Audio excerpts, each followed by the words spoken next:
कागल तालुक्यातील कुर्णी ते सोनाळी रस्ता 2 वर्षात झाला खराब। प्रधानमंत्री सडक योजनेतून झालेला हा रस्ता 2 वर्षात खराब झाल्याने कुर्णी व सोनाळी या गावातील शेतकऱ्यांच्या खराब झालेल्या रस्त्यामुळे शेतकऱ्यांना नाहक त्रास सहन करावा लागत आहे।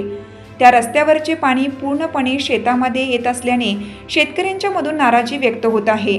या रस्त्याचे लवकरात लवकर पॅचवर्क करावं असे शेतकरी व संभाजी ब्रिगेडचे तालुकाध्यक्ष सचिन हंसनाळे यांनी सांगितलं आहे। जर काम लवकर चालू केलं नाही तर आंदोलनाचा इशारा देण्यात आला आहे। त्यावेळी उपस्थित संभाजी ब्रिगेडचे तालुकाध्यक्ष सचिन हंसनाळे, बाळगोंडा मांगोरे, अशोक थोरवत, सुनील पावले, श्रीकांत कांबळे शेतकरी उपस्थित होते।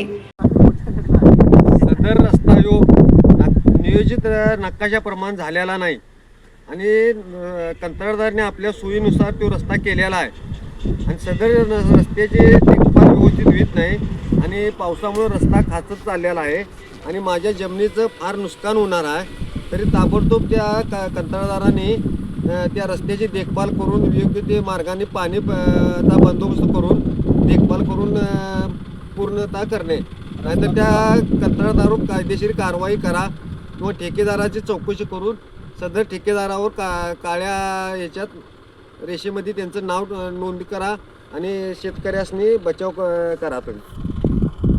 हिरकणी न्यूज करिता विजय शिंदे, उचगाव, कोल्हापूर। चालू घडामोडींचे अपडेट्स जाणून घेण्यासाठी आपल्या हिरकणी न्यूज चॅनलला सबस्क्राईब जरूर करा, लाईक करा, कमेंट करा आणि शेअर करा। बेल आयकॉनवर प्रेस करा आणि नोटिफिकेशन्स मिळवा।